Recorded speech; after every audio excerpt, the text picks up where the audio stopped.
equipo de comunicación y difusión de la gestión del conocimiento, uno de los proyectos que se implementan en el programa de embajadores y embajadoras del conocimiento del Instituto Andaluz de Administración Pública.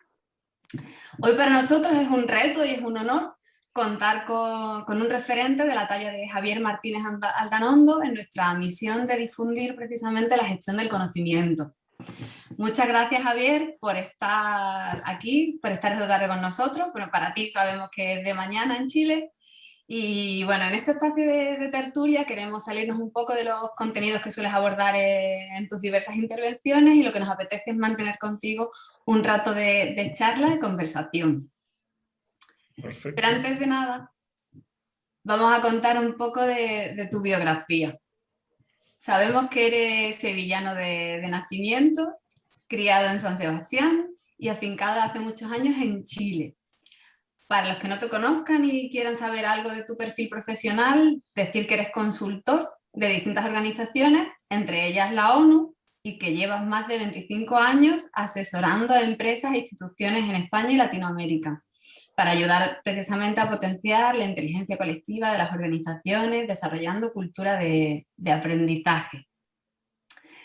En mi caso, ya lo sabes, te conozco de manera virtual desde hace varios años, incluso antes de conocerte físicamente. De hecho, durante mi proceso de preparación de oposiciones, ya te lo dije alguna vez, varias de tus intervenciones y conferencias formaban parte de mis listas de reproducción de YouTube, de contenido destacado. Hay de hecho una charla en TED que destaco especialmente, titulada "Eres más inteligente que la empresa para la que trabajas", que invita a profundas reflexiones. Ya desde entonces sentía una profunda admiración por alguien que hablaba precisamente de aprendizaje con esa claridad y con esa elocuencia.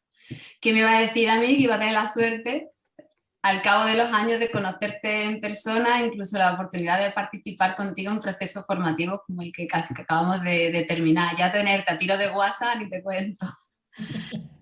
Pero bueno, si te parece, nos dejamos de prolegómenos y vamos al grano. ¿Qué es lo que te llevó a dejar el derecho, que sabemos que eres licenciado en Derecho, para dedicarte a la gestión del conocimiento y al aprendizaje organizacional? A ver, lo primero, gracias a vosotros, y el honor es mío, porque que hayáis pensado en mí en invitarme. Ya sabéis que a mí yo no puedo dejar de aceptar este tipo de invitaciones, así que mil gracias a vosotros. ¿Qué me dejó? O sea, yo nunca he tenido vocación por el derecho. A ver, antes de hacer derecho hice informática, que es todavía peor, y ahí de informática duró un año y dije, esto no es mi camino. Derecho lo terminé porque no me podía cambiar de carrera cada año, porque eso ya era insostenible. Pero nunca tuve vocación y supe siempre que me iba a encontrar, si ejercía como abogado, me iba a encontrar un mundo que me iba a generar contradicciones. Entonces me quise ahorrar ese problema y tampoco quería dedicarme a temas de aprendizaje. Pues el mundo te lleva por determinados caminos. Lo que sí llegué relativamente temprano fue a un proceso, de nuevo por casualidad, donde me tocó trabajar con tecnología para procesos de formación. Y te estoy hablando del año 1990, o sea, de la prehistoria, cuando la tecnología no era la tecnología que tenemos ahora, no existía Internet, no existían, eran ordenadores muy básicos. Claro, no, era un mundo muy rudimentario. Y ahí lo que me pasó en ese momento fue que me hice algunas preguntas que hasta ese momento no me había hecho, y que era parte de lo que estábamos conversando al inicio de esta última sesión que hemos tenido antes. Y ahí me di cuenta que casi todo lo que yo había estudiado en el colegio y en la universidad lo había olvidado. Y claro, ahí me di cuenta de que si yo no era más torpe, no es que sea muy brillante, pero soy más o menos del mismo nivel que cualquiera de mis compañeros, y yo les preguntaba a mis compañeros de colegio y universidad si les había pasado lo mismo, me respondían que sí. Dije, entonces el problema no debe ser la materia prima de los que aprendemos, sino que debe ser algo en el método de cómo enseñamos que no está generando los resultados que buscamos, porque si la gente olvida lo que aprende, no lo aprende en realidad, simplemente lo retiene durante un periodo muy corto de tiempo para responder un examen, lo que alguien espera que respondas para darte una nota y con eso tengas un título para que sigas a la siguiente etapa, ¿no? Y en ese momento me di cuenta que todo lo que tiene que ver con los procesos de educación y aprendizaje tenía algunas dificultades. Y ni siquiera estaba pensando si la tecnología podía ayudar a corregir eso o no. Entonces empecé a preguntar, bueno, ¿y cómo aprendemos? ¿Cuál será la mejor manera de aprender? Y de ahí me metí en el mundo relacionado con el aprendizaje y la tecnología.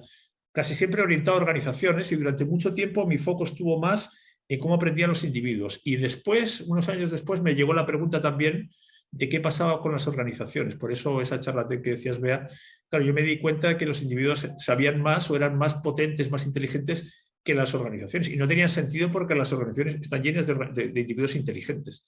Entonces de ahí continué avanzando. Bueno, es un camino que me llevó por casualidad a hacerme esas preguntas y a preguntarme de qué otra manera se podría hacer y por qué las empresas, en este caso las instituciones, gastan tantos recursos en intentar que la gente aprenda con tan escasos resultados. Y eso al final genera descrédito respecto de los procesos de aprendizaje. Al final, en lugar de dedicar más tiempo a mejorarlos, se dedica menos y se gasta menos. Y entonces es casi como un pez que se muerde la cola, ¿no?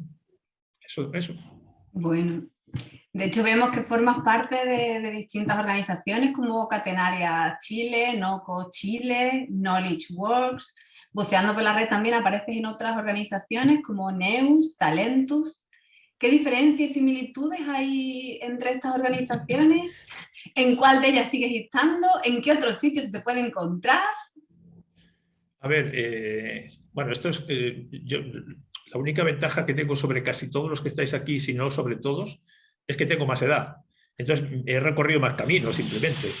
Y como decías tú, claro, yo empecé, no pedí permiso para ver dónde nací. Nací en Sevilla con mis padres que estaban trabajando allí.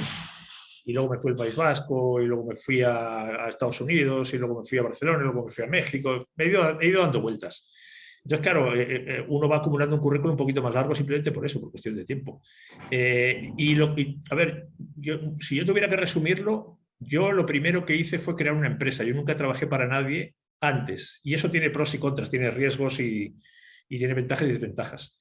Pero tuve que aprender lo que era trabajar creando mi propia organización. Entonces monté una empresa que se llama Meca, previamente de sistemas interactivos, y luego creé otra empresa que se llama Neos en Barcelona con un socio con el que todavía tengo mucha relación. Y luego me fui a México y ahí empecé a trabajar para otros en la Embajada Española. Bueno, he hecho un montón de cosas. Entonces, todas esas empresas que tú decías han sido pasos en los que he ido dando.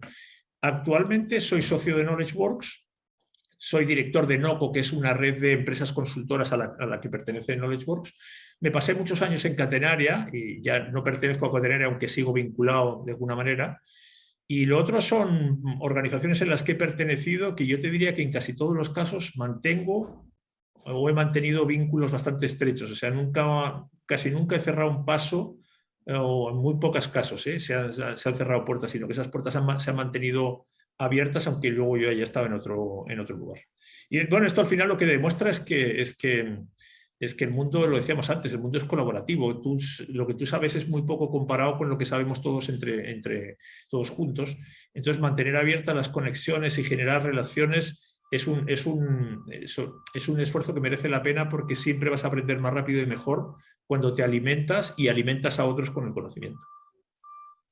Bien, pues así que tanto dentro de Knowledge Work como de NOCO, la principal tarea o función es precisamente eso, ayudar a otras organizaciones públicas y privadas a gestionar su conocimiento. De hecho, nosotros, un grupo de empleados públicos, funcionarios y funcionarias, estamos a punto de terminar la formación de mapas del conocimiento crítico de las distintas unidades en las que prestamos servicios. ¿Qué cambios reales a nivel práctico experimentan las organizaciones que se embarcan en estos procesos? O sea, a nivel real, ¿en qué se evidencia? Es una buena pregunta para la que no tengo una buena respuesta a la altura de la buena pregunta. Mira, yo te voy a decir, solamente para complementar una cosa que decíamos antes.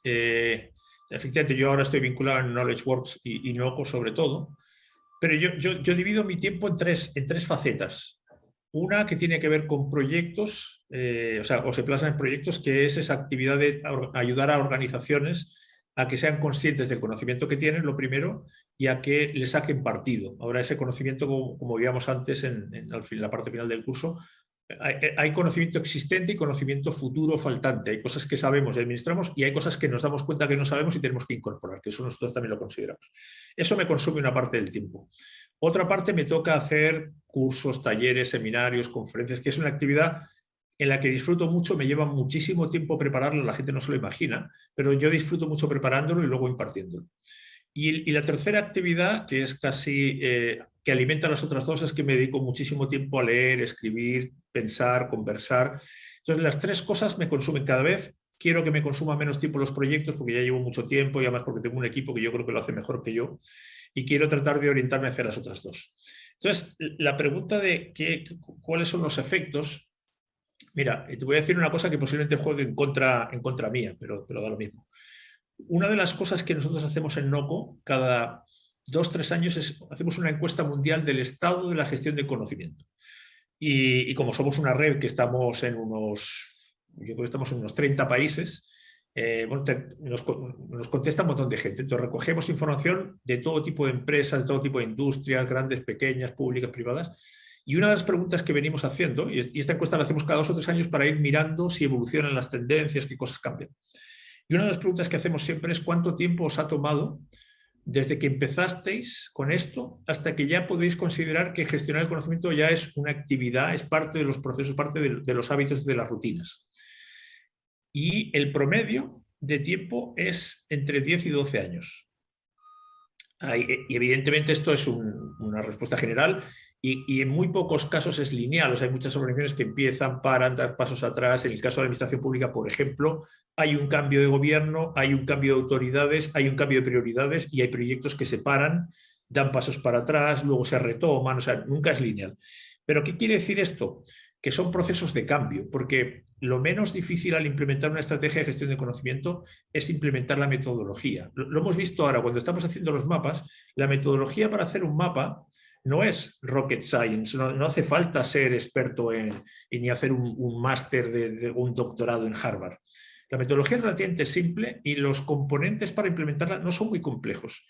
Pero hay un cambio de modelo mental, de creencias, de prioridades, que es lo que lo hace difícil. Cuando estamos hablando antes veíamos, ¿qué es lo que pasa? Que necesitamos que nuestra organización se crea que esto nos apoye con esto. Y es ahí donde está la dificultad, no en la metodología en sí misma, sino que en el que estoy pidiendo a la organización que empiece a considerar temas que hasta ahora no estaban, ni en los procesos, ni en los manuales, ni en los procedimientos, ni en por qué seleccionamos a la gente, ni por qué la promovemos. Entonces la organización primero lo tiene que entender. Cuando lo entiende, que es fácil de entender y te vas a encontrar con muy poca gente que te diga no merece la pena gestionar el conocimiento, lo que dice, bueno, ¿y esto yo cómo lo incorporo ahora a un sistema que nunca fue concebido para esto? No fue concebido para innovar, no fue concebido para aprender, no fue concebido para colaborar. Entonces, no es que yo me niegue y sea un cabrón y digo, no, es que no creo en esto. Es que No sé meter cómo. esto me obliga, claro, me obliga a rediseñar la manera en la que estoy organizado, a cómo funciono, a cómo opero, a qué valoro, a qué le dedico tiempo, ni siquiera mis sistemas están pensados para. Entonces, esos procesos toman mucho tiempo. Entonces, claro, ¿cómo se muestra? No es evidente. Lo que sí suele ocurrir en general es que primero tú detectas dónde hay mayor nivel de sensibilidad. Es decir, hay organizaciones que se hacen estas preguntas y no tienes por qué tener la respuesta ni saber cuál va a ser el camino, pero ya eres consciente de que lo tienes que abordar. Hay organizaciones que tienen mayores niveles de madurez, o sea, que lo veíamos cuando hablamos de los objetivos, hay cosas que ya tienen resueltas entre comillas, aunque no sean definitivas, pero ya se han hecho algunas preguntas, entonces han recorrido parte del camino y por tanto no empiezas desde cero. Y luego hay organizaciones, o sea, no hay ninguna organización que no gestione el conocimiento. Las organizaciones hacen más de lo que creen que hacen.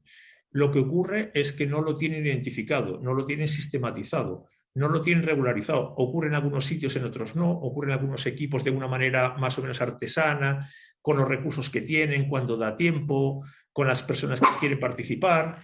Entonces, es un proceso que mirando el vaso medio lleno hay mucho más de lo que se cree.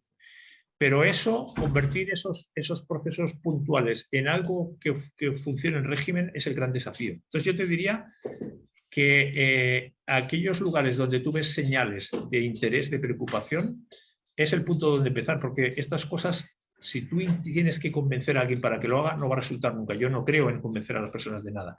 Yo creo en descubrir cuáles son las prioridades, las necesidades, las dificultades y ver cómo esto uno puede demostrarle que te ayuda a resolver algún problema.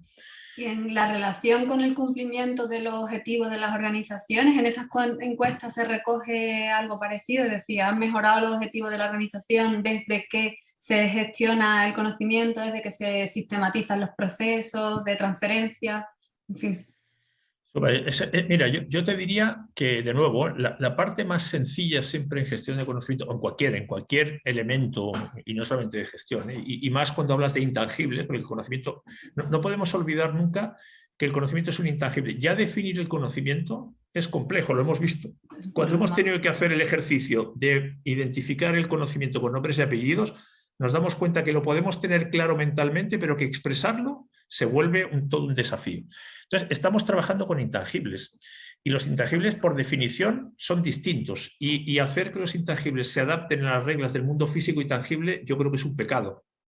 Lo que pasa es que tenemos que empezar a pensar que como intangibles tienen propiedades distintas y se administran de manera distinta y con herramientas distintas y con procedimientos distintos. Por eso yo siempre pongo el mismo ejemplo. Esto es como cuando uno dice, mira, a mí me gusta el bocata de tortilla de patata, siempre lo digo. Y claro, compartirlo es un ejercicio de generosidad suprema, porque cuando yo tengo mucha hambre y me quiero comer un bocata, si alguien viene y me pide la mitad del bocata, yo pierdo la propiedad del bocata. Entonces me lo pienso mucho. Pero con los intangibles, cuando tú los compartes, no lo pierdes. Ahora los tenemos los dos. Entonces, estamos todavía con tenemos esa mentalidad de mundo finito, de recursos finitos. Pero fíjate, la pandemia nos ha demostrado que hay recursos que son infinitos. O sea, este curso que hemos hecho, si lo hubiéramos tenido que hacer presencial, hubiéramos tenido que coincidir en un mismo sitio geográfico, todos, no se podía. Hoy en día, como el intangible, el conocimiento de tecnología es infinito, lo hemos podido y hemos sido 20 y podíamos haber sido 20.000 si hubiéramos querido. Entonces, antes tú tenías el privilegio de participar en algo porque estabas limitado por lo físico. Los intangibles no te ponen esos límites, pero nos obligan a pensar modelos distintos, donde las cosas ya no están en un lugar, en un sitio para un grupo reducido y se gastan cuando se consumen. Es una lógica distinta. Entonces, eso aplica también aplica sobre todo a los intangibles. Ahora, dos mandamientos que para mí son sagrados. Uno, a nadie le importa la gestión de conocimiento en las organizaciones. ¿En qué sentido?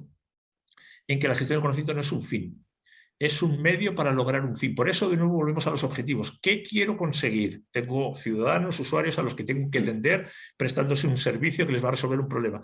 Eso es lo importante. ¿Gestionar mejor el conocimiento y me ayuda a eso? Ok, entonces me importa la gestión del conocimiento, pero es un medio y es muy fácil enamorarse del medio y creer que es un fin. Lo segundo, si realmente creo que me puede ayudar, tengo que demostrarlo o tengo que evaluar y medir hasta qué punto, si yo dedico tiempo, recursos, personas, energía a gestionar el conocimiento, eso me contribuye. Entonces hago las cosas más rápido, con menos errores, con mayor calidad, con mayor lo que sea que me importe. Y ahí hay una dificultad, ojo, no solamente para la gestión del conocimiento de los intangibles. En general, y esta es otra discusión para mucho rato, estamos acostumbrados a medir lo que es fácil de medir. No necesariamente lo importante, y ahí volvemos al tema que decías tú antes de la educación. ¿Por qué hacemos exámenes de matemáticas? Coño, porque los problemas tienen una respuesta correcta y me es muy fácil evaluar. ¿Cómo mido la empatía? Hostia, pues no sé ni sé cómo se enseña, ni sé cómo se evalúa, es mucho más. Me tengo que inventar, entonces no, me voy por lo fácil.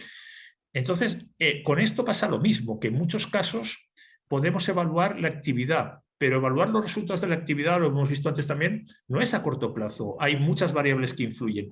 No quiere decir eso que no haya que hacerlo. Hay que hacerlo todavía con más razón, porque si no, la promesa de la gestión de conocimiento está incompleta si yo no puedo medir y evaluar esto que me está generando. Las empresas que tienen 10, 12, 15 años de recorrido tienen un poquito más de espacio para hacer esas evaluaciones y decir, oye, antes nos pasaba esto y ahora creemos que gracias a, y no lo podemos asegurar porque, como te digo, hay muchas variables, a que nos hemos juntado, a que hemos recogido las prácticas, a que no hemos empezado de cero, a que tenemos una comunidad donde la gente hemos conseguido revisar y medir que este proceso que antes nos generaba estos resultados, ahora los hemos mejorado en estos indicadores y le atribuimos un porcentaje de responsabilidad, en este caso, a estas acciones de gestión de conocimiento. Y yo creo que eso es fundamental hacerlo. No es obvio, consume recursos, no estamos acostumbrados a evaluar, estamos acostumbrados a hacer y no a dedicar espacio a evaluar, pero es que sin eso la promesa es incompleta.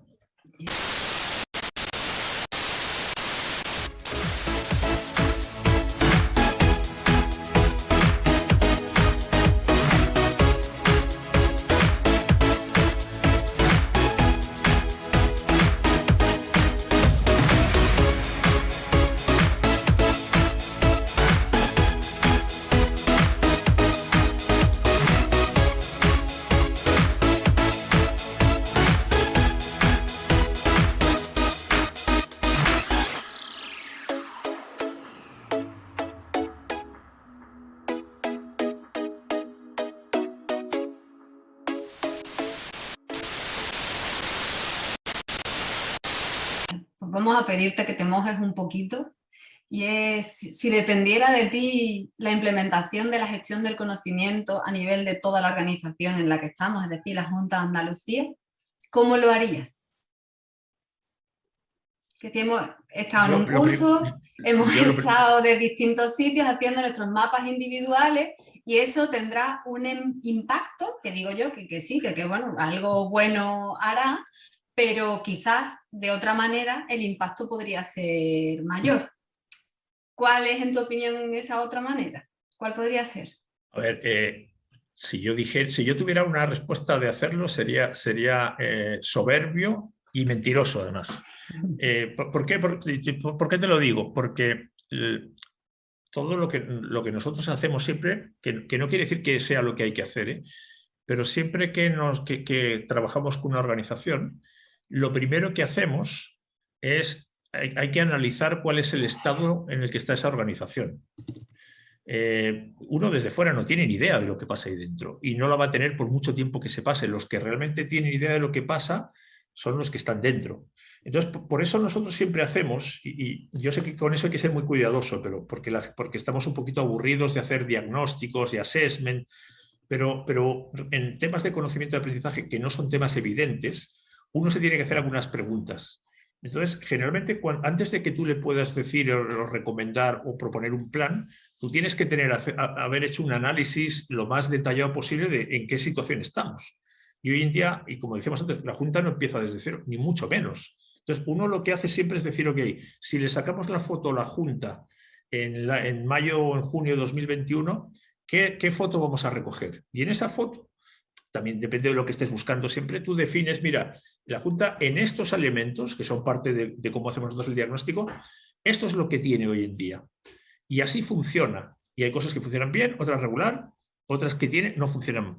Y esto es lo que no tiene y nos parece que debería desarrollar si realmente lo que quiere hacer es avanzar hacia la gestión del conocimiento. Entonces, cuando tú haces esa revisión, que la idea es que ojalá no te tome mucho tiempo, porque estos diagnósticos, de nuevo, no son un fin, son un medio para tomar decisiones. Es a partir de ahí donde tú puedes proponer y decir, oye, ¿por qué camino nos vamos? Priorizamos objetivos, dónde tenemos mayores dificultades, dónde nuestros usuarios nos dicen que deberíamos abordar porque si corregimos determinadas deficiencias vamos a tener mejores resultados.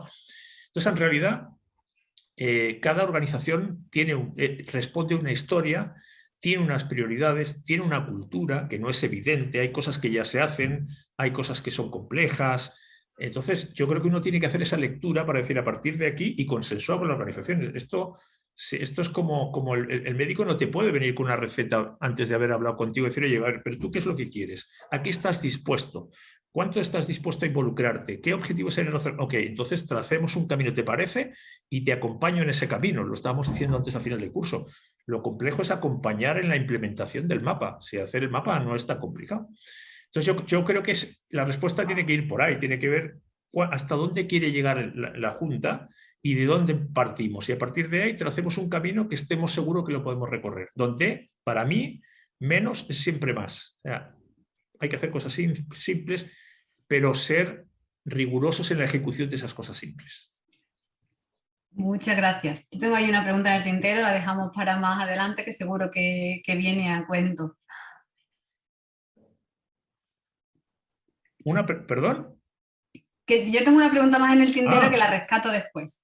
perfecto, Ahora sí claro. que seguimos con las preguntas. Súper. Bueno, sigo yo si te parece, Bea, o si os parece al resto, ¿vale? ¿Os parece? ¿Me escucháis? Perfecto. Pues sí, se te oye bien. Hola, Javier. De nuevo, Hola, bueno, ya lo hemos presentado antes, encantado y por supuesto muy agradecido porque comparten nuestro tiempo con nosotros y supongo que muchas personas que después podrán ver este vídeo de múltiples formas. Mira, una cuestión, leyendo algunas de tus entradas en los diferentes posts, veo que a finales de 2018, 2019, tiene una que a mí personalmente me ha gustado y con cuyo título y además gira en torno a que las organizaciones mueren porque no saben aprender. Y te centras mucho en que es verdad, y lo has dicho antes ya en varias ocasiones, las organizaciones, si les preguntamos, ¿estáis preocupadas por la gestión del conocimiento? Pues claro que estamos preocupadas, claro que queremos que la gestión del conocimiento se lleve a cabo dentro de nuestra organización, pero se preocupan más por cómo aprenden los individuos y no saben mucho de cómo se aprende colectivamente. No sé si, porque estamos hablando finales de 2018, primero de 2019, luego viene la pandemia, luego viene un montón de formas de trabajar diferentes, el teletrabajo o el trabajo desde casa, porque no realmente le hemos llamado teletrabajo a lo que probablemente no lo sea, por lo menos no en toda su amplitud. Si te ha hecho cambiar de opinión o si las organizaciones han aprendido o si aprenderán a vivir y no morirán en el empeño después de esto. Gracias a ti de nuevo. A ver, o sea, eso que yo escribí lo han escrito muchísimos otros desde hace muchísimos años, porque no es un tema... Eso, yo siempre rescato una palabra, una frase que aparece en la Biblia, ¿eh? Nuestro pueblo desapareció por falta de conocimiento. Entonces, esta es una historia muy, muy antigua. Mira, yo creo que pasan dos o tres cosas. Claro, en el caso de la administración pública puede que no desaparezcan, pero se volverán irrelevantes o estarán muy lejos de las expectativas que tendrán, en este caso, los ciudadanos, que al final es casi, no sé si es casi peor ser irrelevante que desaparecer, porque mira, desapareces y puedes reinventarte en otra cosa distinta. Pero claro, lo que ocurre es que, por un lado, y esto pasa con los individuos también, ¿eh? Mira, yo escribí otra columna, no me acuerdo, pero deben ser fechas parecidas, que era ¿qué aprendiste el año pasado? Y cuando tú le preguntas a las personas qué aprendieron, el año de la pandemia, evidentemente que sí, porque te tuviste que hacer la pregunta, pero en general tú nunca te haces la pregunta de lo que aprendes, sino que sigues avanzando.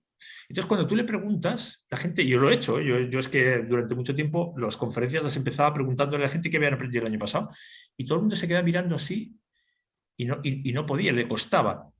Ojo, no quiere decir que no aprendieran, quiere decir que como no se habían hecho la pregunta, no les salía naturalmente la respuesta. Y al cabo de pensar un rato, empiezas a analizar, a ver qué hice yo el año pasado, qué ocurrió distinto en lo que yo esperaba.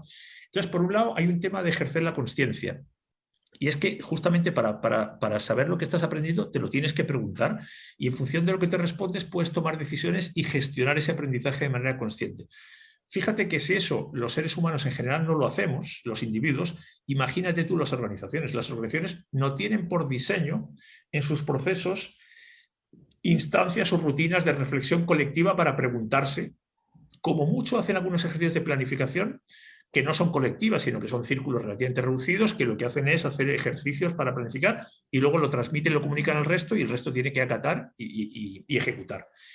Entonces, eso que los individuos no necesariamente lo ejecutamos de manera rigurosa, las organizaciones todavía menos. ¿Cuál es mi explicación a eso? Bueno, que los individuos tenemos un órgano para aprender que se llama cerebro y que queremos o no nos acompaña todo el día y no te lo puedes desconectar y funciona. Y las empresas o las organizaciones no tienen un cerebro, no tienen un órgano equivalente que aprenda de lo que haces y que te provea el conocimiento que necesitas. Entonces, por eso las organizaciones tienen dificultades que los individuos no tenemos igual, de la misma manera. Entonces, claro, si tú eso en un mundo que cambia poco, te lo podrías permitir, porque dices, mira, a mí aprender no se convierte en un proceso crítico, porque basta con que yo aprenda a hacer algo que lo puedo explotar durante 100 años, porque voy a hacer más o menos lo mismo. Cuando el mundo no cambia, aprender al principio es suficiente.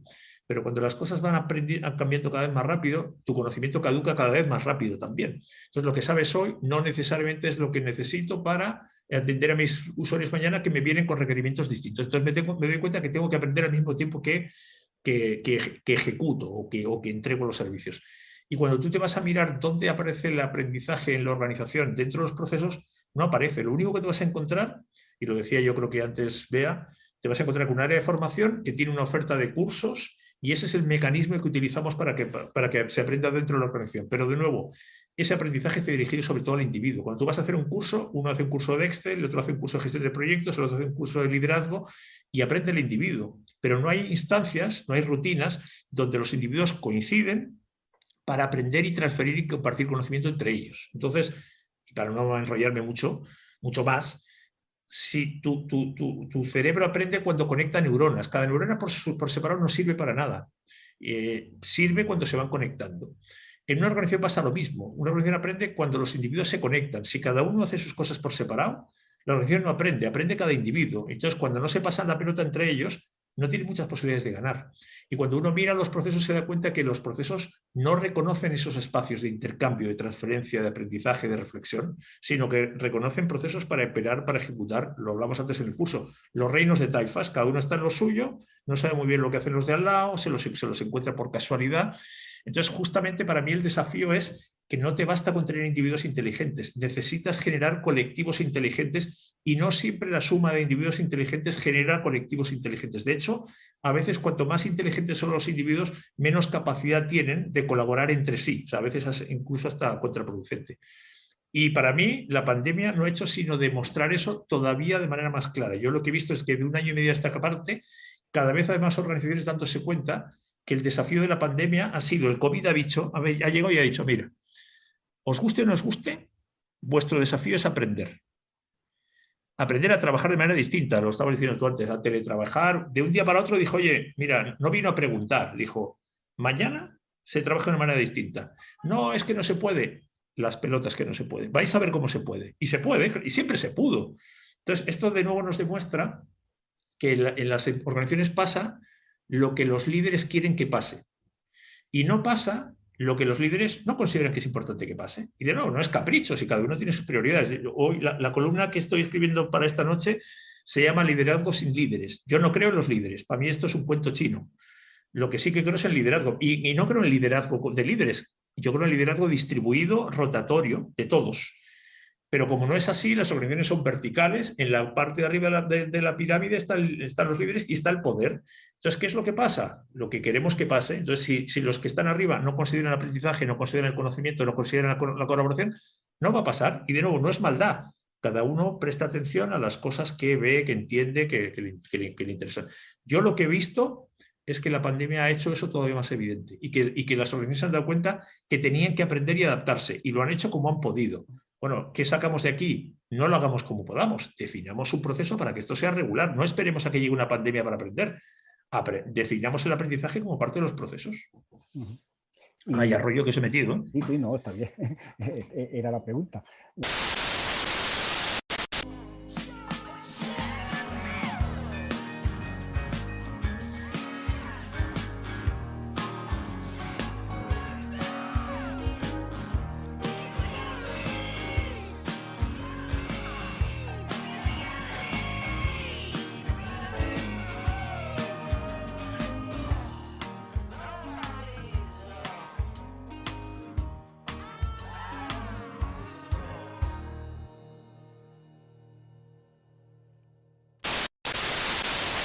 ¿Y no crees que con estos cambios tan vertiginosos que se están produciendo, con pandemia incluida, no podemos, o por lo menos quien lidera la organización, liderando o no, vayámonos a los líderes, a lo mejor no lideran, pero vámonos a los líderes, pueda caer en la tentación de decir, esto cambia de una forma vertiginosa, la organización no tiene posibilidades de aprender del conocimiento.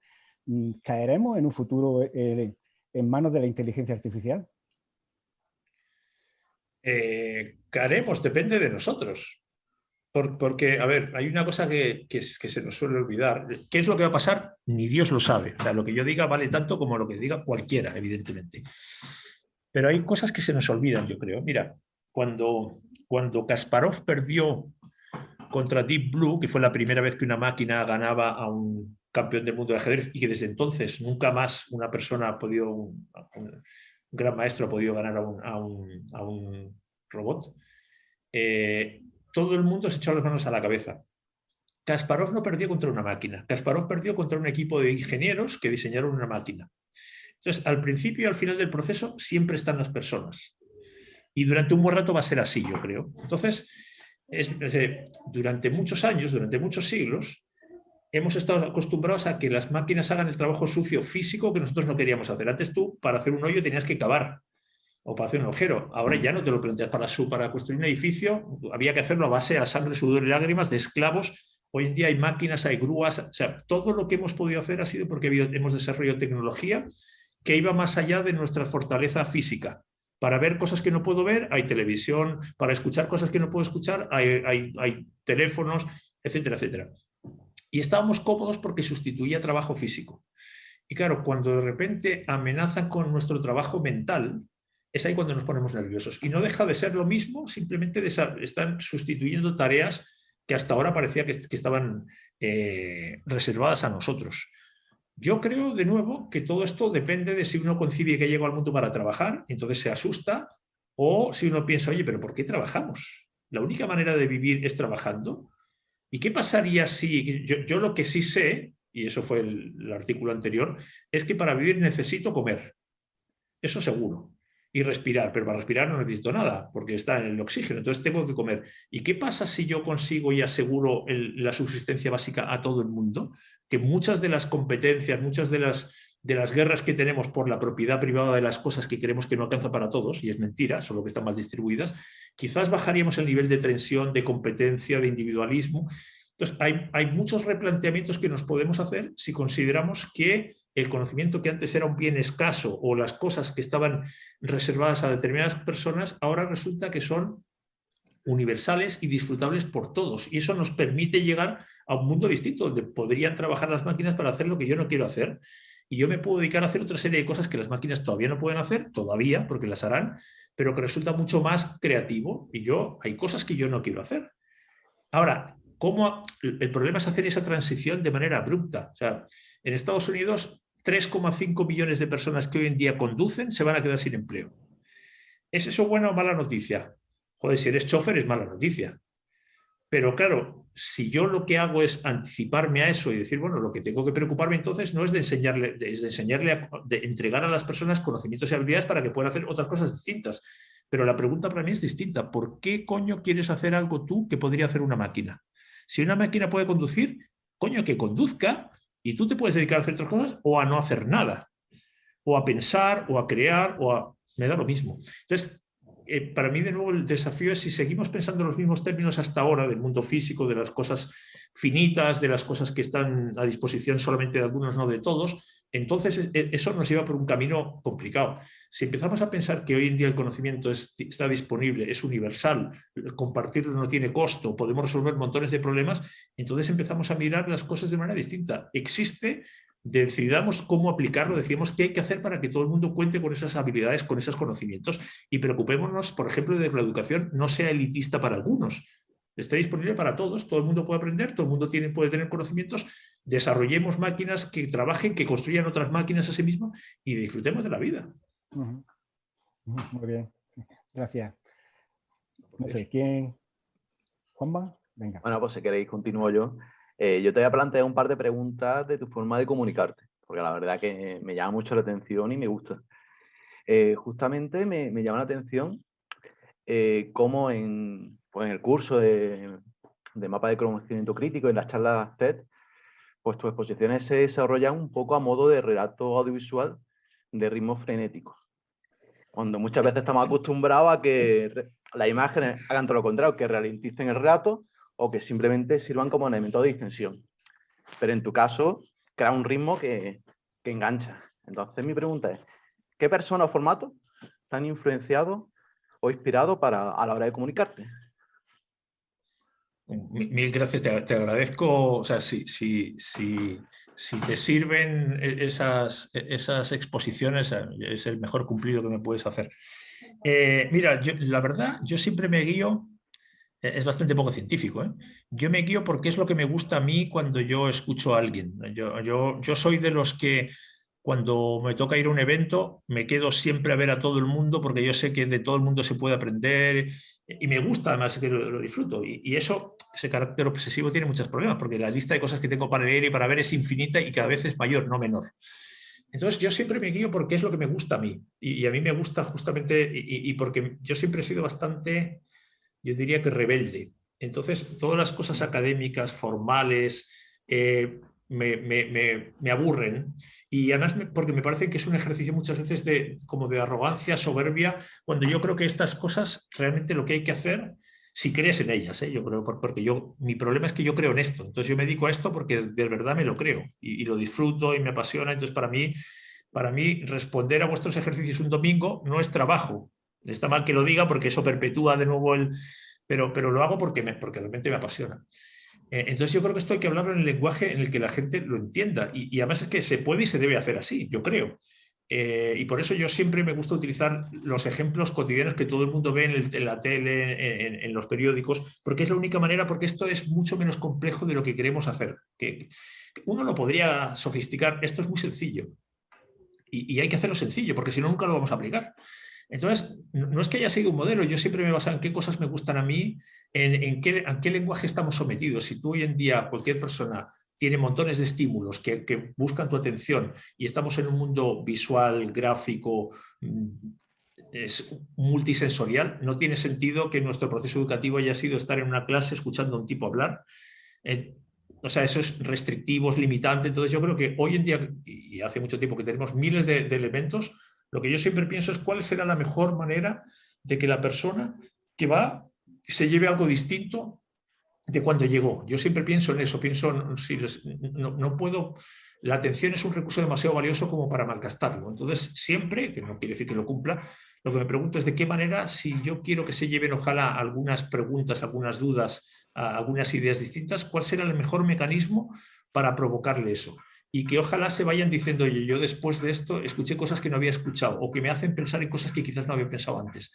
Ese es mi desafío. Si yo te estoy contando algo que ya lo has visto en Google, que ya lo has leído, que solo he escuchado 13 tíos antes, para mí es una pérdida de tiempo, sobre todo para ti y además para mí, que me estoy repitiendo y estoy desaprovechando justamente eso que a mí el primero que disfruta de esto soy yo, porque esto me obliga a mí a aprender cosas distintas. Yo nunca hago la misma charla, siempre cambio, o sea, y estoy cambiando el mismo día y veo el periódico a la mañana y se me ocurre una idea. Por eso me lo paso también, por eso me quiero dedicar, porque yo me lo paso bomba preparando. La gente no se imagina la cantidad de horas que me pego. Pero es que realmente escucho una cosa, leo otra, veo una cosa en el periódico, pasa algo en la calle, veo una película y digo, coño, aquí está. Y todas esas cosas se me van encendiendo y me lo paso teta yo. Luego la cuestión es si otro escuchándolo se lo pasa bien, entonces ya esto es miel sobre hojuelas. Es súper desordenado, es súper intuitivo. Bueno, ojalá te pudiera dar un método más riguroso, pero en realidad es así como lo hago. Contrasta un poco con tu metodología de mapas. O sea, lo que pasa es que al fin, a lo que te quiero decir, lo que es que nunca he hecho el ejercicio, me lo han pedido alguna vez, pero no lo he hecho. Consciente, porque al final esto no es casualidad. Lo que es que no me he puesto a racionalizar de dónde los hago. Me pasa un poco lo mismo con los newsletters. Me cuesta una cantidad de tiempo gigante y al final sale. Por eso yo te decía, vea, ten fe porque al final las cosas salen. Pero en el momento inicial es todo un revoltijo de cosas raras. Y dice, ¿esto qué hilo conductor le voy a dar? ¿Esto cómo se relaciona? ¿Esto cómo tiene coherencia? ¿Esto cómo alguien que está fuera lo puede relacionar con...? Y no es un proceso, para mí, no es un proceso así lineal de nuevo. Esto tiene saltos y bajos, vas para atrás, vas para adelante, cambias cosas. Pero bueno, es así. La verdad es que en una de tus charlas, creo que empiezas diciendo algo como, en esta charla no voy a aprender nada, porque no voy a adquirir conocimiento solo escuchando. La verdad es que me parece una forma como muy rompedora, ¿no? Y de cambiar un poco el chip de la gente y después a lo largo de tu exposición vuelvo a utilizar un poco ejemplos que nos sacan de las ideas preconcebidas que solemos tener. Entonces, yo creo que en parte, ya lo has contestado, pero te vuelvo a hacer un poquito esta pregunta de, ¿es necesario cuestionar nuestro conocimiento para poder gestionarlo? Sí. A ver, yo creo, mira, de hecho, y lo he hecho alguna vez, yo ha habido conferencias que las he hecho solamente en base a preguntas. Y de hecho lo declaro, o sea, yo no tengo, o no te entrego respuestas, o no las tengo, o si las tengo no te las creas. De hecho, hay muchas veces que digo, oye, nada de lo que yo voy a decir aquí es verdad. Y yo creo que en todo eso también tiene que haber una cierta parte de provocación, porque de nuevo, las personas aprendemos siempre cuando nos hacemos una pregunta. Por eso es tan difícil que alguien aprenda lo que tú quieres que aprenda. Porque si la pregunta no es de él, no está aprendiendo, está siguiendo un guión preestablecido pues porque toca, por lo que sea. Y claro, ¿cómo inducir a alguien que se haga una pregunta? No es fácil.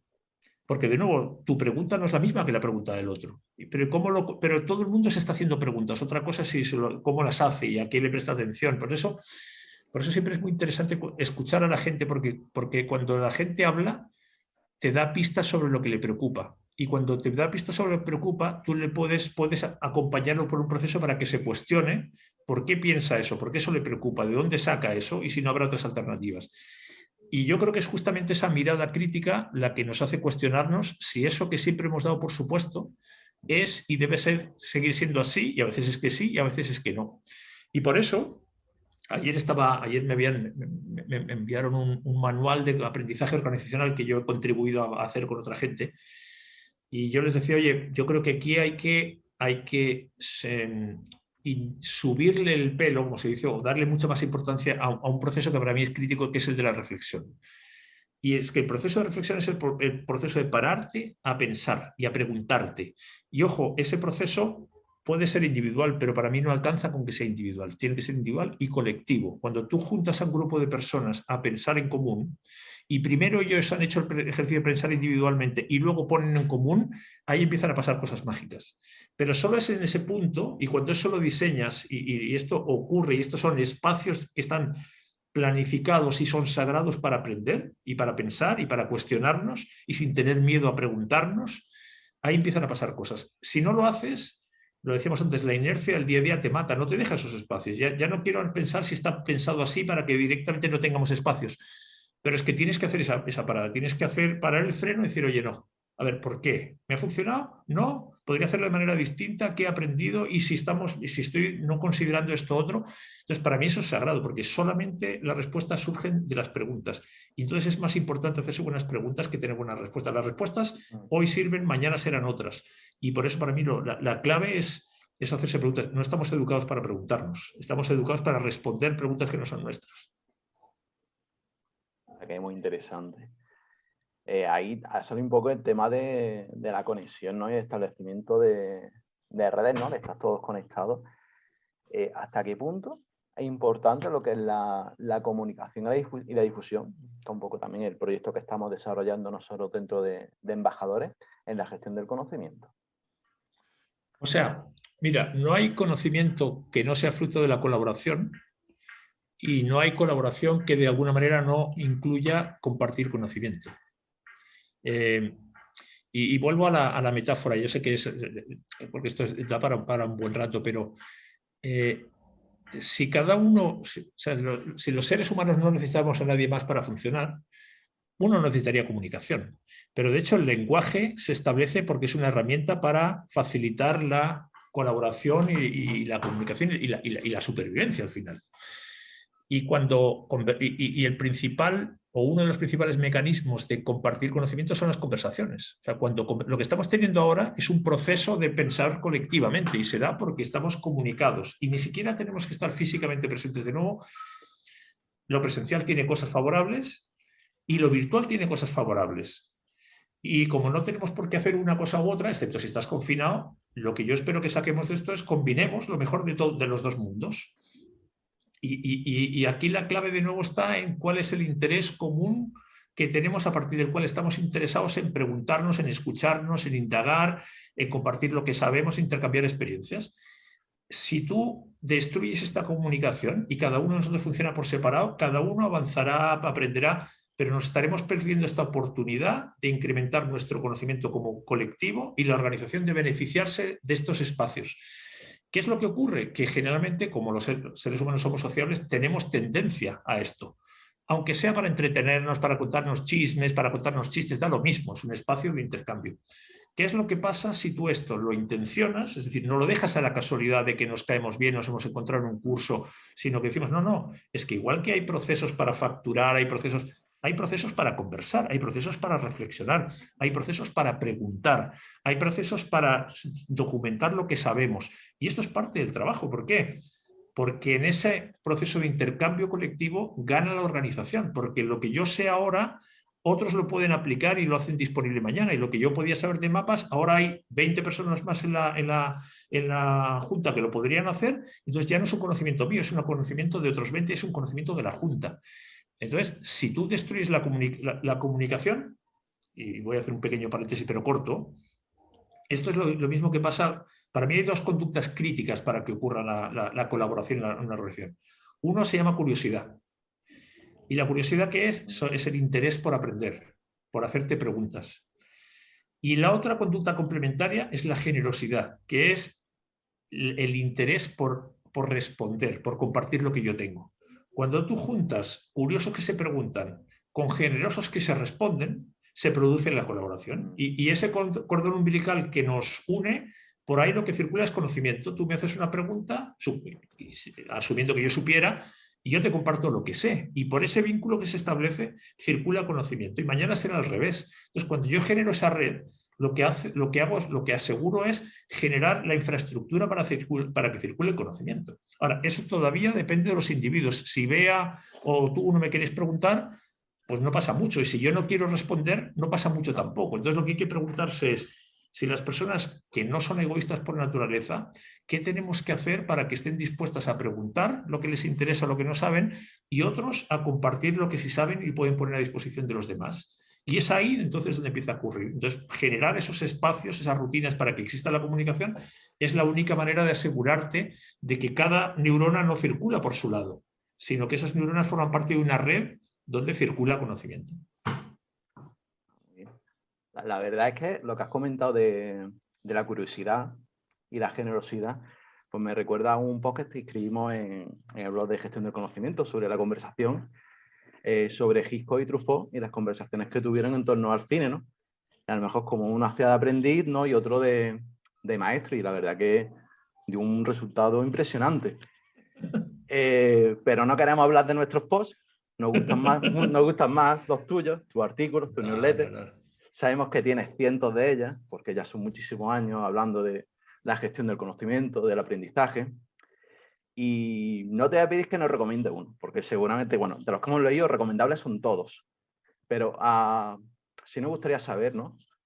¿A cuál le guardas especial cariño? ¿O cuál fue con el que disfrutaste más con su redacción? ¿O te impresionó su impacto? O no sé cuál es el motivo. Qué cabrones sois, ¿eh?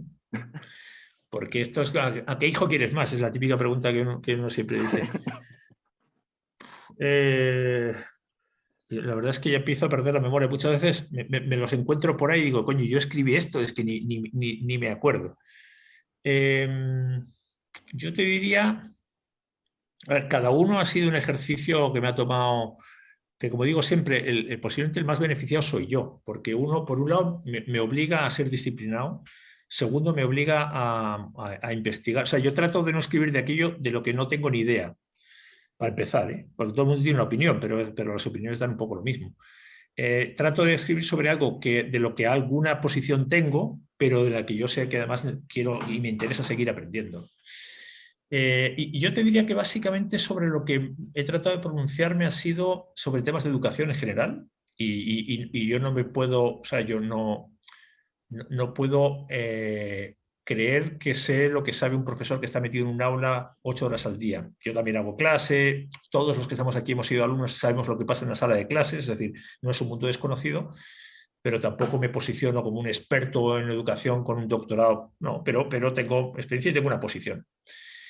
Y luego sobre temas de aprendizaje, ya te digo, más al principio desde lo individual, de cómo se aprende y cómo podemos mejorar eso, y luego sobre todo qué desafíos tienen las organizaciones.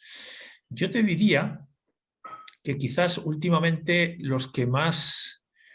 bueno, ha habido de todo, es que según el tema que plantees te llegan, ha habido algunos donde, por ejemplo, me metí un poco con los ingenieros, pero como lo he hecho con cierta mano izquierda, casi ha habido muy pocos casos donde me han llegado cosas así media brutas. En general hay gente que discrepa, hay gente que te agradece. Me he metido con temas de innovación, me he metido con los MBAs, por ejemplo. El de hoy me voy a meter con los líderes y estoy seguro que me van a llegar galletas por todas partes, pero trato de hacerlo de una manera argumentada, discutible, por supuesto. Yo te diría... No sé, me costaría. He escrito sobre los hábitos, por ejemplo, los tres hábitos de la gestión del conocimiento: reflexionar, sistematizar y compartir, que eso hubo bastante repercusión.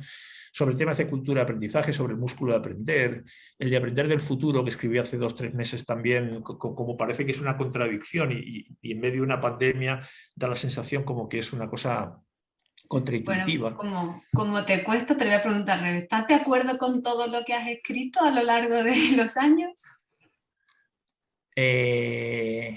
Como decía aquel, no tengo por qué estar de acuerdo conmigo mismo. En general, no lo suelo revisar, me los voy encontrando, y hay veces que como son temas que no se agotan en uno. Uno de mis grandes problemas es la síntesis. O sea, pero me genera contradicciones porque me parece, y voy a hacer una metáfora injusta, pero que me parece que tenemos demasiada comida rápida en muchos casos. Y a mí me gusta la comida rápida, pero me parece que hay cosas, desde mi punto de vista, que a mí no me gusta dejar en la superficie. No quiero decir con eso que yo contribuya o no, pero a mí me parece, yo quiero dedicarle un poquito más de tiempo. Hay gente que me dice, oye, pero es que esto es un poco largo. Y decimos, pues sí, claro, y los libros son más largos todavía. Pero bueno, todo depende de si esto no te resulta... Yo creo que hay cosas que para no quedarse en lo banal, me parece que uno le tiene que dar un poquito más de profundidad. Ahora, me gustaría poder sintetizarlo mejor, eso ya es parte de mi inhabilidad. Pero en con general... algo que hayas escrito, que hayas dicho, ¿en qué estaría yo pensando cuando he escrito esto? No, porque lo que sí que he visto es que varias cosas que me han ido llamando la atención, luego no es que hayan sido profecías para nada, pero se han ido cumpliendo. Ha habido cosas que, claro, que han ido, que luego se han ido manifestando. A ver, yo me dedico a esto porque me he dado cuenta que hay suficiente gente que le preocupa, porque si fuera yo el único Quijote, pues diría, coño, pues sí, será muy interesante, pero de esto uno no puede, uno puede vivir de esto. Y hay cada vez más gente preocupada, interesada, y eso es lo que lo hace interesante, porque se construye entre mucha más gente pensando muchas más cosas que las que piensas tú. Entonces, no me he encontrado con nada, de hecho, yo tengo temas de tecnología, de la inteligencia artificial, me ha tocado escribir varias veces también, y he visto que hay una cierta coherencia, curiosamente. Tampoco he hecho un análisis y si lo tuviera que hacer y hay cosas que dije una barbaridad, sería el primero que diría qué coño estaba pensando o en ese momento lo veía así y hoy en día tengo una opinión distinta. No se me ha dado, pero tampoco he hecho un ejercicio muy riguroso, la verdad.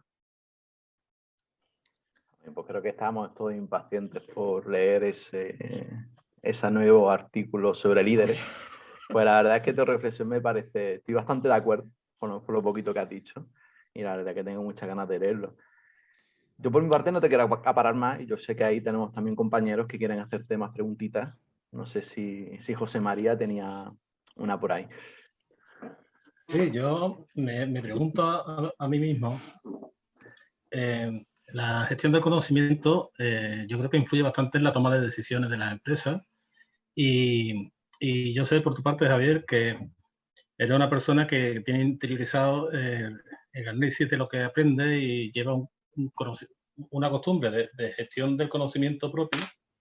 Y me pregunto, ¿en tus decisiones importantes te ha servido o te has equivocado como nos hemos equivocado todo el mundo? Hombre, estaría bueno que fuera la garantía de la infalibilidad, ¿no? Mira, pasa una cosa.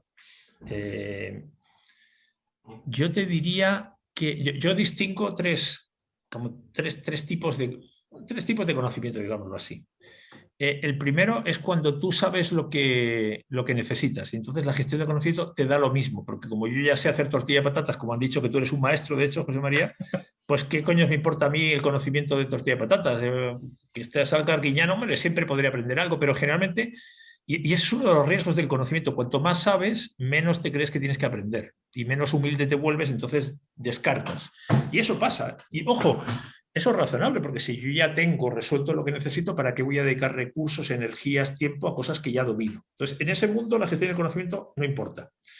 El segundo caso es cuando tú no sabes, pero ese conocimiento existe.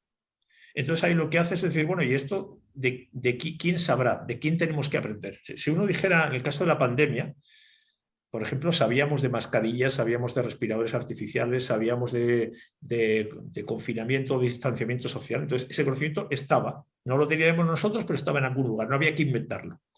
Y ahí uno lo que hace es reutilizar. Y ahí lo que busca uno es un poco lo que decía antes Bea cuando estaba hablando de su caso. Yo lo primero que hice fue ver si alguien lo había resuelto en la Junta de Andalucía.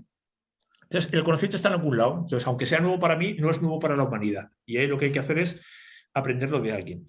Y el tercer caso, que es el más complejo, es que yo no sé algo de lo que además nadie sabe. Y ahí entramos en el mundo de desarrollar conocimiento. Es lo que ha pasado con la vacuna, que como nadie tiene la vacuna, nos hemos pasado un año, y este es el proceso más rápido de la historia, pero nos hemos gastado un montón de pasta, se ha muerto un montón de gente, bueno, ya sabemos todo. Entonces, claro, depende, y en la vida tienes de las tres cosas. Tienes cosas de las que tú ya sabes y que con eso te resuelven los problemas diarios. te van apareciendo cosas que tú te das cuenta que no sabes y lo que tienes que ser es muy eficiente en ver de dónde aprendo o cómo lo aprendo para resolver algo que me importa. Y luego te van a aparecer cosas donde no hay nadie y ahí el desafío es ¿me meto o no me meto? Porque ese es un mundo en el que vas a tener que dedicar mucho tiempo sin garantías de éxito. Yo trato en general de ser relativamente disciplinado, o sea, a mí yo no soy, yo soy como cualquiera, lo único que, o sea, la única ventaja que yo tengo sobre otra gente es que he dedicado muchos más años que los demás. O sea, ¿por qué yo sé más de gestión de conocimiento que un ciudadano de la calle? Coño, porque me dedico a esto y el ciudadano de la calle sabe más de lo suyo que yo. La única ventaja, yo de hecho escribí un artículo que se llamó "Lo único que nos separa son miles de horas". Yo sé, hago cosas mejor que mis hijos porque llevo miles de horas más que ellos. Y en eso, como tengo la suerte de que hago algo que me gusta y que me va entusiasmando, claro, voy desarrollando un cierto nivel de rigurosidad, de metodología. Entonces, me equivoco como cualquiera, sobre todo en aquellos casos donde o no hay conocimiento o el conocimiento que hay pues no necesariamente está refinado o no lo obtienes o no lo aprendes de la mejor manera. En eso nadie se salva. Yo lo que sí trato es de ser relativamente disciplinado en tener claro un poco el mapa alrededor de quién sabe, de qué se sabe, de dónde están las cosas. La Bea un día me escribe y me dice, oye, ¿tienes un libro de...? Aquí lo tengo. Esta mañana me ha escrito un amigo mío consultor en Barcelona, oye, ¿tienes el libro aquel en que participamos hace 15 años? Se lo he mandado. Entonces trato de ser relativamente ordenado y riguroso para ahora luego, ya sabes, uno planifica y el mundo te lleva por donde te quiere llevar. Y en eso yo creo que siempre es inteligente, yo creo, tener una red de aquellos que llegan donde tú no puedes llegar. Y de manera que ellos te complementan con todo lo que tú no tienes y tú intentas complementarles a ellos con lo que ellos no tienen. De hecho, comparto, doy fe de tu generosidad a la hora de compartir conocimientos, manuales. Aquí, bueno, uno de nuestros retos, que creo que ya lo sabes, se ha dejado entrever varias veces a lo largo del curso, es la wiki de gestión del conocimiento de la Junta de Andalucía, también llamada la wiki de José María. Ah, sí,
O sea, tenemos, ¿verdad? Tiene el empeño y nosotros estamos ahí detrás como equipo apoyando de que verdaderamente sea un repositorio útil para que todas las personas que trabajamos en la Junta de Andalucía podamos encontrar en ella aquello que necesitamos en un momento dado.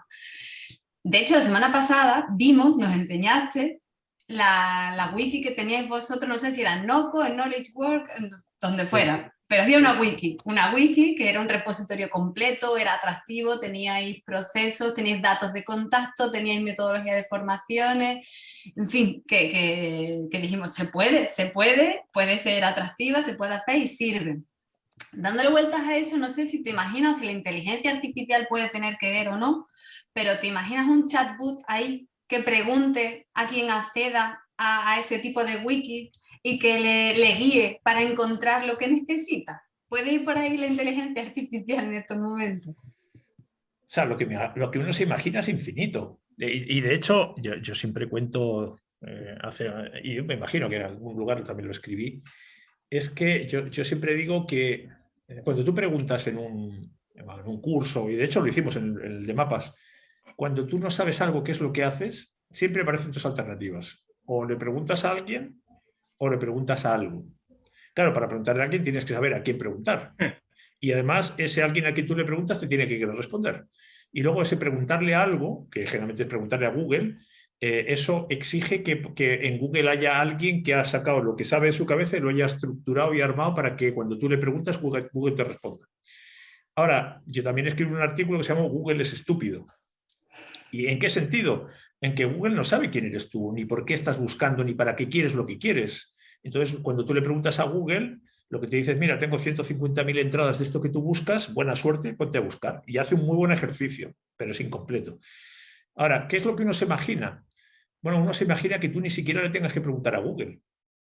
¿Por qué? Porque Google, y no Google, o sea, en la Junta o en cualquier lugar, yo no debería, o sea, yo si fuera realmente un poquito más, no sé si inteligente es la palabra, yo tengo tanta información respecto de lo que hacemos, de lo que hemos hecho en el pasado, de lo que hace cada persona y de lo que requiere para hacer lo que tiene que hacer, que yo no debería depender de que la persona me pregunte lo que necesita. Yo a la persona le debería decir, mira, para hacer esto que tú tienes que hacer, esto es lo que como Junta ya sabemos. Entonces, ese chatbot siempre me podría responder a las preguntas, pero antes de que yo le respondiera, debería ser el chatbot el que me dijera, oye, Bea, ¿vas a hacer esto?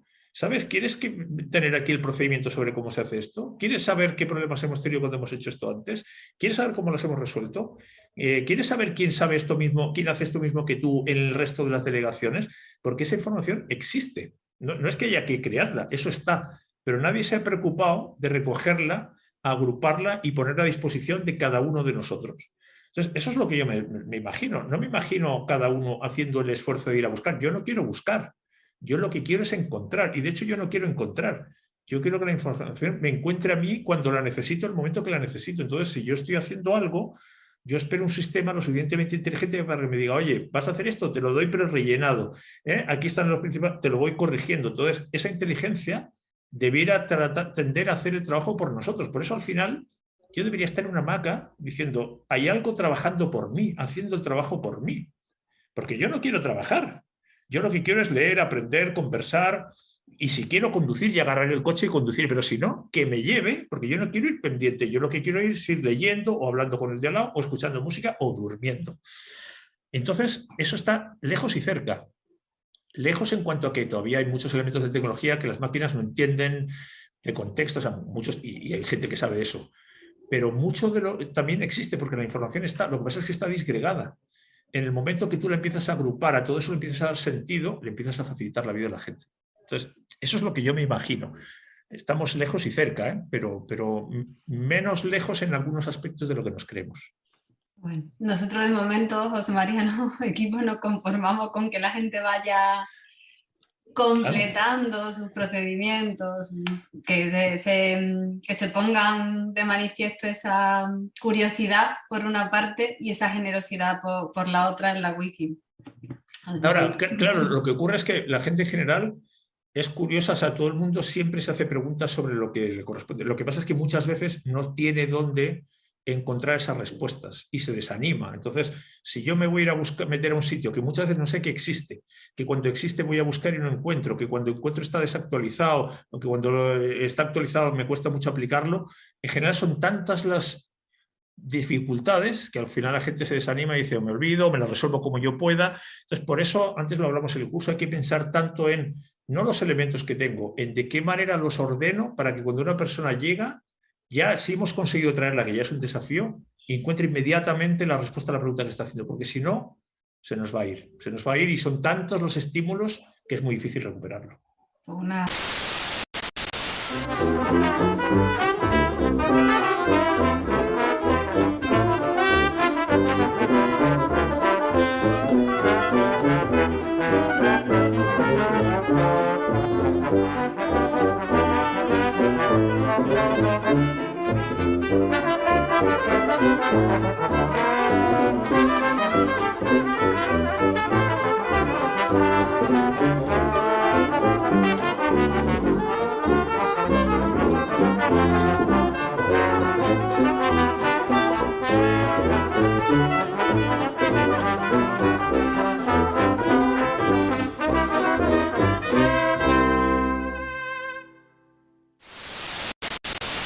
Bueno, no sé si hay más preguntas por ahí en el tintero. Lucía, ¿tienes alguna pregunta? José, Juanma. Lucía quería preguntar algo, ¿no? Sí, levantó la mano. Buenas tardes, Javier. A ver, Claro, de lo que has Lucía. estado, de tanto que has estado hablando, pues yo siempre he tenido una duda con respecto a la formación desde pequeño y en la adolescencia. Y ahora, bueno, pues tú que has comentado que trabajas en más de 30 países y que también haces muchos temas de esto de las estadísticas que has comentado que hacéis cada 2 o 3 años, ¿cuál crees de todas las zonas en las que trabajas que puede ser la mejor en cuanto a la formación? Me refiero a progestión del conocimiento. Entiendo que si desde pequeño nos están formando y nos formasen un poco diferente a como lo hacen en algunas zonas aquí de España, estaríamos más pro gestión del conocimiento, pues en los 3 factores que tú comentabas antes y bueno, incluso dentro de la propia Sevilla, según en donde te formes, pues ves como los niños son más proactivos a estar en algunos cursos, a otros, o a lo mejor son más proclives a actuar más en clase, a interactuar más, a ser más generosos, a ser incluso, pues, a querer ser más emprendedores. Entonces, eso también está claro que en distintas partes del mundo, según la formación que uno tiene, pues en América son mucho más proclives a montar empresas que a lo mejor en España, que somos más proclives a trabajar para otros empresarios. Entonces, pues, ¿tú cómo lo ves? Eso también después nos influye mucho a la hora de trabajar y también de la gestión del conocimiento. Eso lo hemos visto en el curso, que, bueno, muchas veces otras personas no se apuntan, pues por eso mismo, por decir, bueno, pues es que no me apetece, pues yo con el trabajo tengo bastante. Mira, ¿Qué nos- a ver, yo conozco algunos sitios, o sea, yo te diré un par de cosas. La cultura influye de una manera gigantesca y la cultura se compone de muchos elementos. Uno que para mí ha jugado un rol muy importante ha sido la religión, o sea, la influencia que ha tenido la religión en muchas de nuestras conductas y nuestras formas de pensar, nuestro modelo mental ha sido muy grande. Y la genética influye muy poquito. Mira, yo creo, y aquí de nuevo repito cosas de gente que yo conozco que saben de lo que habla, no porque yo lo diga. Cuando nacemos a todos nos dan 2 elementos que son los mismos para todos. Nos dan un cerebro que es casi igual en todos los casos, en origen, o sea, en cuanto a capacidad, y nos dan tiempo. Nadie sabe el tiempo que tiene, pero todos los que estamos aquí ya llevamos un rato. Y te dicen, con esto empieza a jugar. Ahora, no todo el mundo parte en las mismas condiciones, eso es verdad. Pero el uso que hacemos del tiempo del cerebro depende de nosotros. Y el cerebro más o menos tiene las mismas posibilidades, las mismas capacidades. Ahora, convertir capacidades en habilidades es una cosa distinta, ya depende de lo que tú quieras hacer con él. Y el contexto en el que tú estás, evidentemente, influye. Entonces, no es lo mismo nacer en un sitio que en otro. Y yo lo que sí que he visto, y esto de nuevo daría aquí un tema muy amplio. Yo, por ejemplo, a mis hijos, cuando tuve que decidir a qué colegio los enviaba, yo sabía lo que no quería.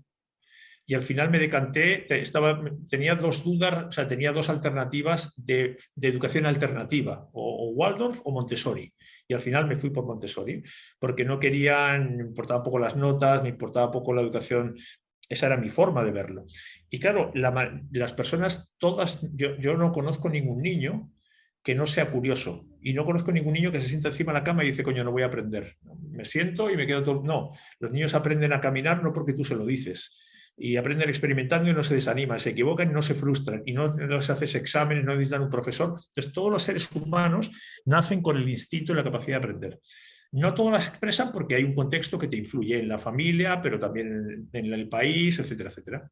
Entonces, se puede generar, pero la capacidad existe, o sea, la curiosidad está en la colaboración y el instinto de cooperación existe de origen. Otra cosa es si lo desarrollamos o lo condicionamos.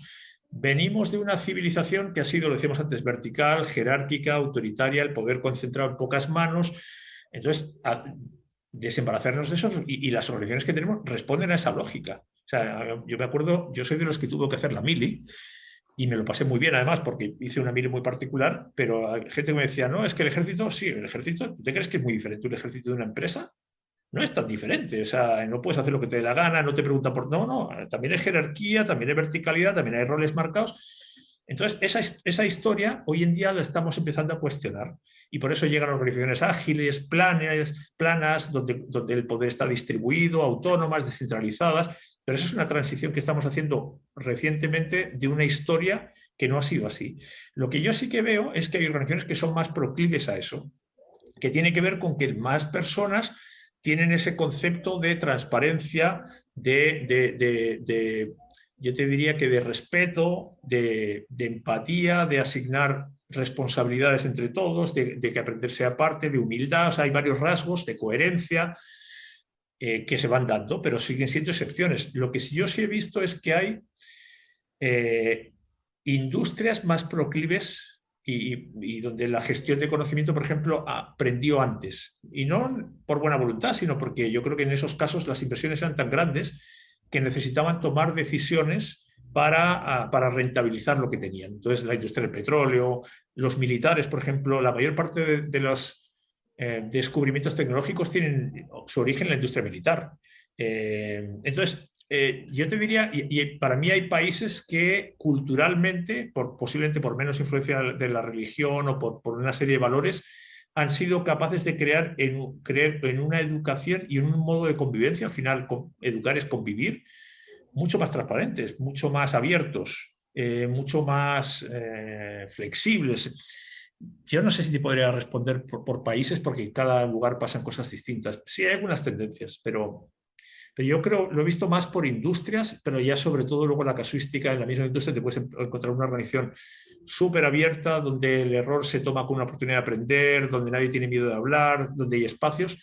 Y en la misma industria una empresa todo lo contrario, restrictiva, mucho más, se gestiona alrededor del miedo. Entonces, yo casi que el análisis lo haría más por organización. ¿No sería esa una buena iniciativa dentro de la empresa, como cuando antes has preguntado en el curso lo de cómo veis lo del conocimiento crítico a 15 años? ¿No sería esa una buena iniciativa? La de empezar, siempre dicen lo de formar a los niños, esa formación transversal de la gestión del conocimiento. A ver, O sobre todo, por lo menos, esa forma de pues, no tener miedo al hablar, expresarse. sí, o sea, lo que pasa es que yo creo que es lo que me pasa a mí con los temas de educación. Yo creo que una educación es tan buena o tan mala como la sociedad a la que pertenece. Y si tú quieres definir, hay una pregunta que nunca se hace, que es ¿para qué educamos? Uno educa y ejecuta y repite currículums.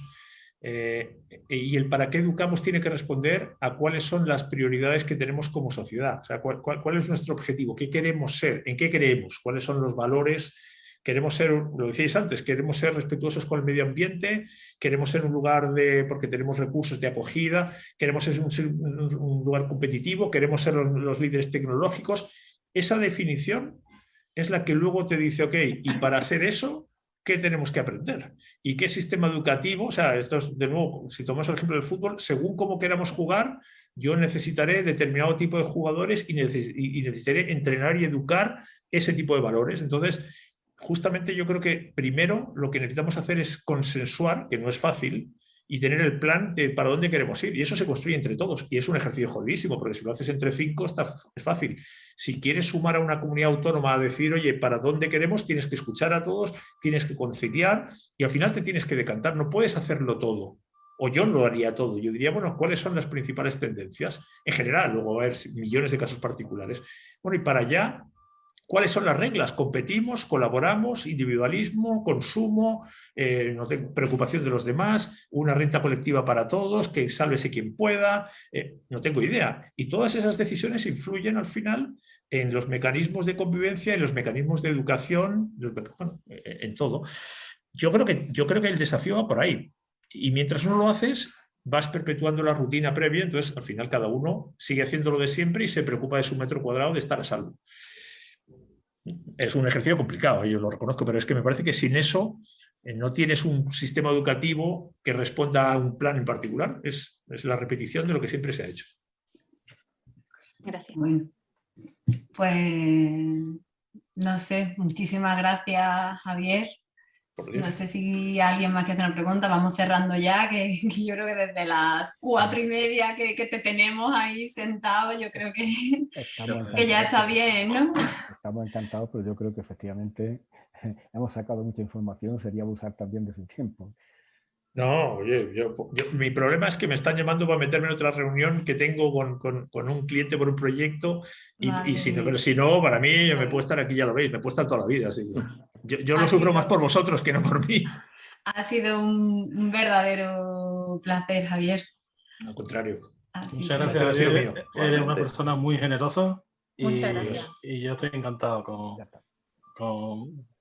tanto con el curso como con la entrevista. Muchísimas gracias. No, gracias a vosotros. O sea, aquí todos somos generosos, todos hemos invertido el mismo tiempo y cuando uno pone en común lo que tiene y lo que sabe, si no sirve. Si no es coherente con lo que dice, el conocimiento es para compartirlo y solamente colaborando y compartiendo se puede progresar. Así que esto es hoy por ti, mañana por mí. Yo feliz, lo que tengo lo pongo a disposición y si sirve, encantado de la vida. Pues nada, entonces ya lo último, una palabra que te llevas.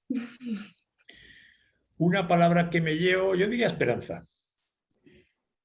Yo diría esperanza, hay que tener esperanza, porque solamente cuando tienes esperanza tienes energía suficiente para seguir construyendo. Las cosas no se construyen solas y si no crees que se pueden construir, no se van a construir. No se van a construir porque tú lo creas, pero si no lo crees, seguro que no se van a construir. Vale, pues nada. Pues muchas gracias y bueno, hasta la próxima. Seguiremos contando contigo. Seguro que sí, cuando queráis. Bueno, gracias. Un beso, cuídate. Igualmente. Chao.